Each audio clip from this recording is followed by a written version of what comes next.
ನಮಸ್ಕಾರ ವೀಕ್ಷಕರೇ, ಯುಟಿವಿ ನ್ಯೂಸ್ಗೆ ಸ್ವಾಗತ. ನಾನು ರೋಹಿತ್ ಪವಾರ್. ಕಲಬುರಗಿ ನಗರದಲ್ಲಿ ಹೆಚ್ಚುತ್ತಿರುವ ಮಾದಕ ವಸ್ತುಗಳ ಮಾರಾಟ ಸೇರಿದಂತೆ ಮತ್ತಿತರ ಅಪರಾಧ ಚಟುವಟಿಕೆಗಳ ವಿರುದ್ಧ ಕೇವಲ 9 ದಿನಗಳಲ್ಲೇ ವಿಶೇಷ ಕಾರ್ಯಾಚರಣೆಯ ಮೂಲಕ 50 ಪ್ರಕರಣಗಳನ್ನು ದಾಖಲಿಸಿ 54 ಆರೋಪಿಗಳ ಮೇಲೆ ಕ್ರಮ ಕೈಗೊಳ್ಳಲಾಗಿದೆ ಎಂದು ನಗರ ಪೊಲೀಸ್ ಆಯುಕ್ತ ಡಾ ಶರಣಪ್ಪ ಎಸ್ಡಿ ಅವರು ತಿಳಿಸಿದ್ದಾರೆ.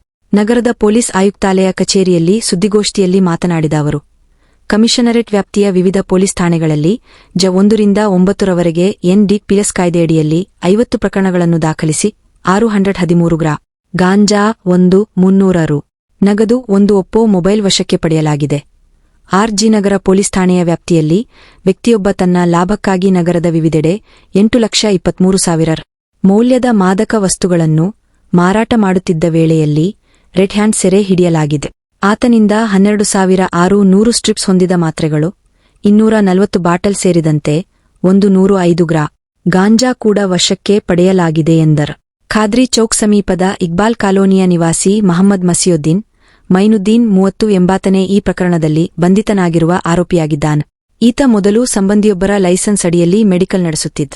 ಲಾಕ್ಡೌನ್ ಬಳಿಕ ನಷ್ಟ ಅನುಭವಿಸಿದ್ದರಿಂದ ಮೆಡಿಕಲ್ ಬಂದ್ ಮಾಡಿ ಹೆಚ್ಚಿನ ದರದಲ್ಲಿ ಡ್ರಗ್ಸ್ ಮಾರಾಟ ಮತ್ತು ಸಾಗಾಟ ಮಾಡುತ್ತಿದ್ದ.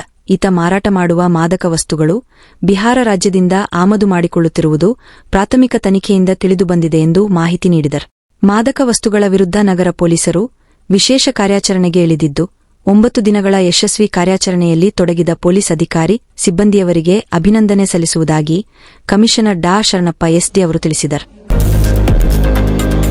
लेटेस्ट न्यूज अपडेट्स के लिए यूट्यूब एक्सप्रेस को सब्सक्राइब कीजिए, साथ में बेल आइकॉन को भी क्लिक कीजिए. साथ ही साथ लाइक, शेयर और कमेंट करना ना भूलिए.